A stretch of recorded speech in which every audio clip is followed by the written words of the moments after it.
Welcome to the Real Board Loft. I'm Trip Foreman, and this is Matt Biolos from Lost Surfboards.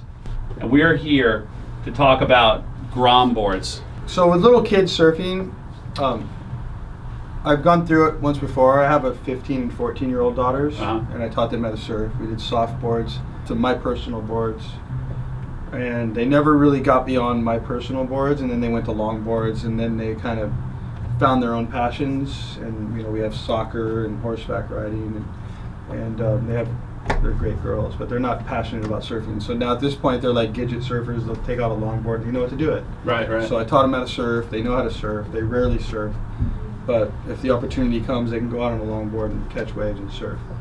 My two younger kids are 8 and 11. My youngest daughter's 11. My boy's 8. And there's all the spectrum. I mean, there's guys, especially in our town, we call them psycho dads, we call them little league dads, we call them my best friends, whatever. Right. But there's 8-year-old kids, there's 7 and 6-year-old boys in our town, and I'm in Daytona Beach and New Smyrna and New Jersey and Virginia Beach. There's 6, 7-year-old kids that are ripping on a 4.4 or a 4.6 high performance surfboard, and that's a testament to the parent and the hard work they put into it and the kids' will to do it at such a young age. It's rare. It's more rare. Right. There's so much pro surfing. There's so much high performance pro surfing, surf in my life that I've been a much more pulled back surf dad, and I'm letting my kids just kind of take it as it comes, and I've taken a little more conservative approach. A healthy approach. A fun approach. Yeah, it's a fun approach, and my 2 younger kids are enjoying surfing on their own pace, their own level. And coming along. So I bring them with me. I take them to Florida, I take them to Europe, take them to Australia, take them here. They have that. That's the radical difference. Is my kids have this opportunity that most people don't have, and so what I'm saying is what I'm talking about today is not really necessary for the guy who's taking their kids to ESA or WSA events every weekend. That's a whole nother conversation. Yeah. We work with a lot of these guys. We make them boards. We've been doing it. We did it with Chloe and Dino, 10, 12, 13, 14, 15 years ago when he was 8, 9, 10, 12 years old. Right. So we've done it. We know how to do that. This is more about like fun, lower pressure, recreational, teaching your kids to surf. And I think that's like a treasure chest of something that's really cool as a family to do, to go and surf in like average everyday conditions. Yeah. That hasn't really been explored yet, like especially with like the new shapes and technologies and stuff. You have parents following their kids around all the time and like coaching them and getting them coaches and videoing them and taking them to all the contests, and like you said, like that part is taking care of itself. Share your insight with us on taking the kids from a longboard push-in to like maybe a catch surf skipper push-in to their first hardboard. And what's going to hook those kids, like what kind of session is going to hook those kids to where they're like they grow up and like love surfing as much as you, and like it's a passion. It's trim and glide. If you push your kid to like this too fast where they have to unweight and pump and the whole maneuver thing, it can kind of kill the buzz. Okay. I think that weightlessness, trim, and the glide, you see the smile on the face. Right. Whoa! And then the first inklings of maneuvers and performance, rather than just kind of setting an edge on a waves, your dad's longboard or a wave storm, or better yet, an Odyssey, catch surf, where they're just basically kind of holding on and the board's going. But then the next step is like a board that is equally as glidey and easy to trim on and get that sensation, but almost downsize a little to them. So that's what is in my hands here. This is basically a 5.4 Easy Up. Okay. And the thing about the Easy Up and this whole series that we went through for a couple years, the Easy Up, the Lazy Boy, the RV, they are all flat or V bottoms. This board has no concave. It's got double, but it's basically either, this board is pretty much has a slight V through the entire board. So even though it's 19.25 inches wide, a little 60-pound kid can kind of roll it from rail to rail. So when they're riding the wave, they can control it and they can kind of maneuver it around. Mm-hmm. My little boy is 8. He's about 4'4" maybe, and he can in soft, mushy, crumbly waves. He can catch wave after wave after wave on his own with this board. He can't duck dive it. I taught him how to turn turtle, so he rolls under and turns turtle, and up to like a waist high wave, he can hold the board and come through it, and he can turn around and paddle into waves and catch them and ride them and do the early inklings of pumping and changing direction. And I didn't bring the right fins, so I kind of put this together. It's almost set up like a twin fin with dual trailers, but you want it light, as you want it easy to turn. Yeah, exactly. Yeah. But not like you're turning it, but like like almost one of your legs is turning it, not your barely. entire body. Yeah, your arms. Your arms are the legs, but yeah, you can put them on a thruster, but there's really easy to find Grom thrusters, but Grom quads is kind of hard. So I started using like all 4 rear quads, and that works really good. Okay. So instead of the front fins and the rear quads, I use all 4 rear quads, and they usually have that 80-20 foil, and it makes the board even more maneuverable. Then it's less tracky. All 4 of them have that 80-20 quad foil. Okay. Really forgiving, really fun. These are full-size large fronts with tiny little shark fin trailers, and this thing's worked really good for both my 11-year-old daughter and my 8-year-old son in mushy ways, like San Onofre, Doheny, Virginia Beach, first jetty we were surfing, and then the little wave we surfed with you yesterday. Where can you get these things? Are these available? I don't know if they're available. Futures made these. It's got my logo on them, but I don't even remember where they came from. What is that like? Is that like a trailer fin? Like almost like you would put in the Lazy Boy in the center? Yeah, this is like almost like a smaller version of an MR trailer, for a twin trailer. Channel Islands had some really good ones in the 90s that went with their twin finner model. Yep. They had that original little shark tooth that was awesome. We used to put them in our roundnose fish.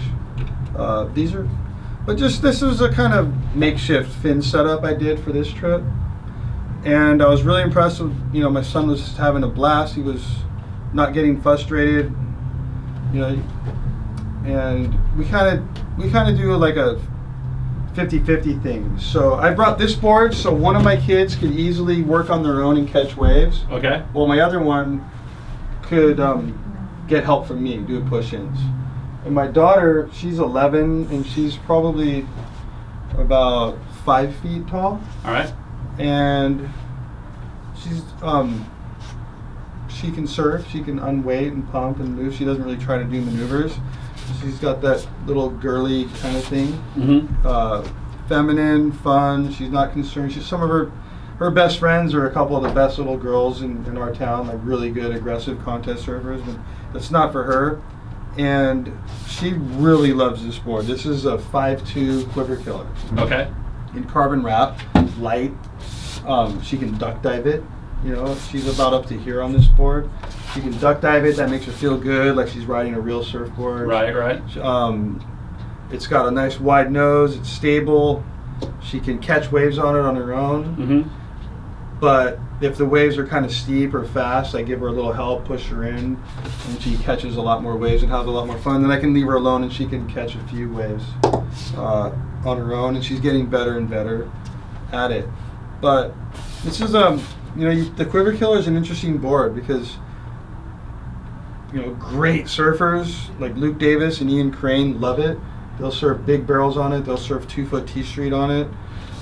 Big guys like you and I can ride it as a 6'2" and surf it in waist-high waves or almost double overhead waves because of that tail.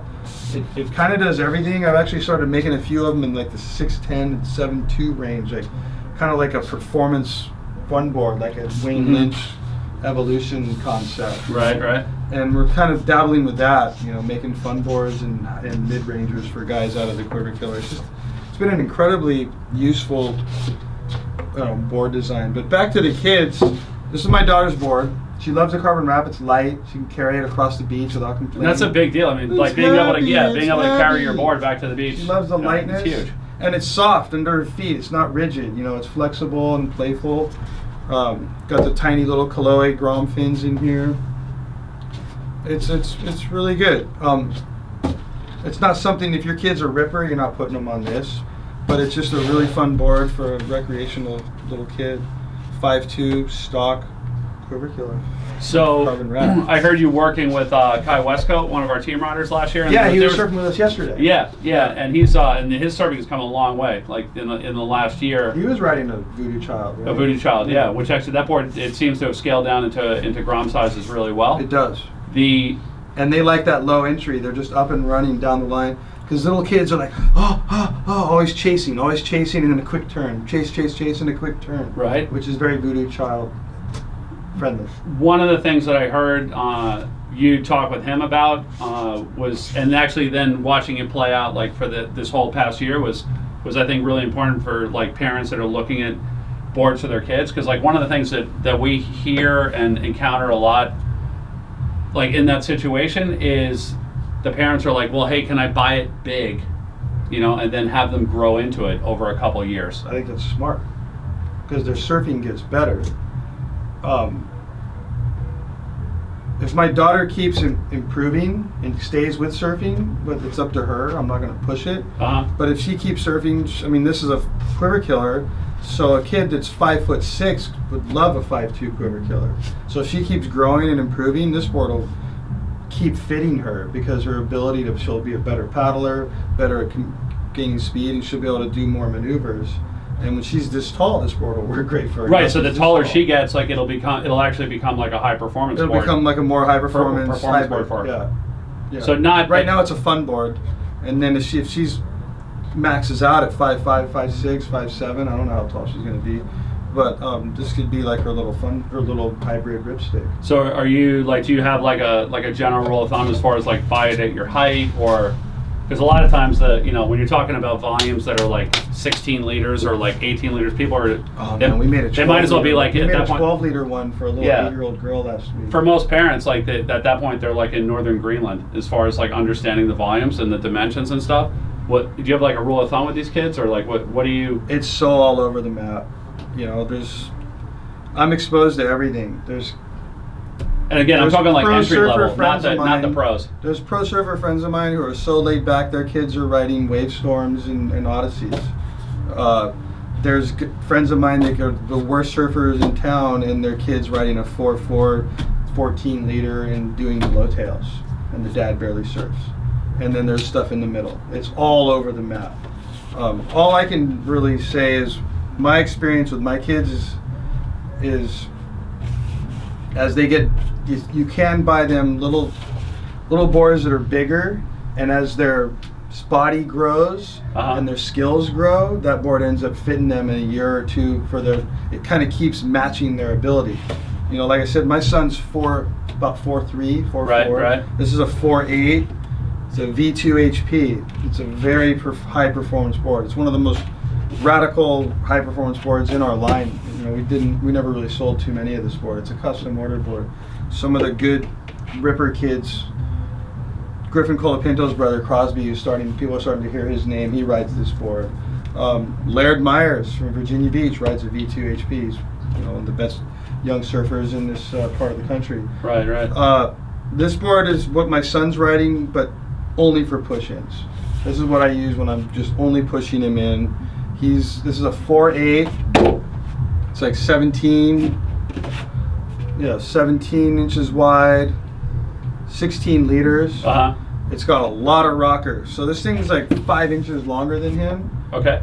So in a real world, this would be a big board. This would be like me riding a 6'7" shortboard, or this would be like Kaloe riding a 6'5". This is still big for him. Okay. He still can't really catch waves on it on his own, but he can maneuver it. And it's got that aggressive rocker, that V2 HP rocker. And when he's riding this board, if I can wing him in, he can go up and down the wave and, change direction and tell me he's ripping. Right. But it sounds cooler when you're winging him in versus pushing him in. It's almost like a kid. It's like a kid's step off a jet ski, and I get momentum and I wing him in. Yeah. Tiny little accelerator FCS2 Grom accelerators. These are awesome little fins. And what's that, an extra small or a small? Yeah, it just says Grom. It's tiny. These are tiny. And he loves this little thing. But my point is if I was a normal guy who had to pay for surfboards and didn't just have them at my disposal and make them all the time. My son could ride this board right now at the level he's at, and literally 2 years from now, when he's 4'8", and surfing a heck of a lot better than he is now, this would be a perfect board for him. Right. You know, because there's kids in my town that are my son's age, 8 years old, who are catching waves on their own and ripping. And that's testament to their parents, you know, sacrificing a lot to get them to that point at a young age. And they would ride this board. So he could grow into this board. But right now, this is his ripstick. The one thing that I heard you tell Kai last year that like kind of stuck with me was, you know, like they were looking at some different boards and you wanted to size his foam down from where, so he was already actually surfing, like he wasn't to the point, like he was past the point where his dad was pushing him in. Of course. He's 12 years old. Yeah. And so you were like, hey, size your volume down in the next year, and don't worry about sizing it down. Like you're actually at the point now where you're going to start consuming boards. Like you don't buy a board that's going to last you 3 years, because the board's not going to last you not at that 3 years. stage. You said actually, and I watched it all happen this past year. You said you're going to start surfing 3-4 times a day. You're going to put on muscle. Like you're going to just like, you know, you're going to get a lot stronger as a kid and a lot stronger as a surfer. And so don't buy, like at that certain point where they're go from you pushing them in to them surfing on their own, you started sizing them back down again. For sure. And that made a big difference in his surfing. Like he dropped like a liter or so off of his board. He's turning, Now he's like, now he's turning. Full and roundhouses. Yeah, and again, and I see his boards, and he is, at this point, he's surfing so much that he is consuming boards. Oh yeah. So it wasn't. But everything else is free. It's not like you have to buy a $700 season pass to ski. Yeah. Or, you know, all these other things that cost money. If you're buying your kid a couple surfboards a year to have a healthy, you know, daily routine. A healthy addiction. Club soccer, oh my gosh, my 15-year-old, I don't know what that costs us, but it's unbelievable. What do you say about, I mean, from your own personal experience, I mean, I can give mine, because I mean, it's crazy, it's so much fun. I have so much fun surfing with my kids. Need but one of these for each foot. What do you say about the parents that are like kind of resistant? It's like super easy for a dad to buy his own board, right? Because it's for himself. But yeah, there was a guy here last night. He said he had 5 of our boards, but his kids didn't have any. I'm like, what? What's going on? Spread the love. So what do you like? Share it from your heart. Like what do you say about the experience? Like watching your kids like surf, it's great. surf and have a good time. Obviously surfing's my life. It's my business, but I'm just as happy throwing a baseball back and forth with my son, or skiing with my daughters. My little girl's a fantastic skier.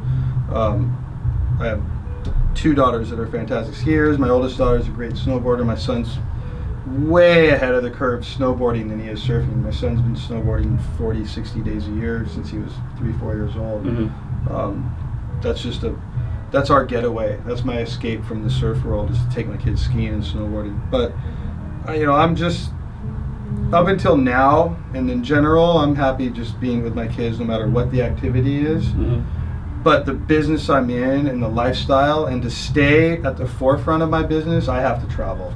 I'm traveling around the world. I'm coming here. I'm going to Florida. I'm going to all these incredible places. And to share it with my kids, to really do it right, if I'm going to bring my kids with me, they kind of got to surf. Otherwise, it's not going to be fun for them. So if they're interested in surfing and they want to come surfing with me and travel the world, it's such an opportunity. You either have to be really wealthy or have this ridiculous, cool, fortunate little job of mine where we're not really wealthy, but we got one hell of a lifestyle. Right. Well, there's different ways to be wealthy. It's wealthy in sessions. You know what I'm saying. Yeah. So to do that and take my kids surfing, it's made the whole thing of traveling all new and exciting again. It's like, I was so stoked to go to Florida. We stayed with Corey Lopez, and we surfed Daytona, and we had a blast. And it's like, I used to dread doing promo trips to Florida, or even dread, go to Virginia Beach, and what do? There's great people there, but you're out drinking and you're not surfing. It's 1 foot. Now I'm like on the beach all day with my kids. A 1 foot wave looks amazing to me now. Look at that perfect little peeler. I'm gonna help my kids catch those, and it's like brought a whole new life to me, like going out and visiting all the shops and working with all our people around the world, to bring my kids and expose them to the world and do it. My personal experience it's kind of rejuvenated me. Yeah, I mean, you can show up at the beach and it's like, 1 foot, 2 foot, and like it's something that wouldn't even really wake you up out of bed anymore. Wouldn't even get out of bed. And then you're just frothing when you show up because you're just looking at the shape of like, oh, you're like, this is going to be the best day. I've got a 6-year-old as well, and then a 16-year-old who just started surfing a little bit late. Doing great. And both of them it's literally like the first thing that they say when they wake up is like, are we going surfing today? So yeah, it's definitely starting to And then you're like, you heard me. I'm like, well, it's going to be 4 to 6 foot. I'm like, well, where's the protected places? 1 to 3 foot. I want to take my kids surfing. I've been surfing for 35, 38 years, whatever it is. Take my kids surfing. Matt, thanks for joining us, man. We really appreciate it, and it was super cool surfing with River and Ryder, and also like Ryder's been painting a bunch of our boards for the shop. So tell her thanks for that. Yeah, she has a lot of fun. If you have any questions on any of the Grom boards, you can always give us a call at the shop 252-987-6000, or look us up online realwatersports.com/surfing. Thanks for tuning in.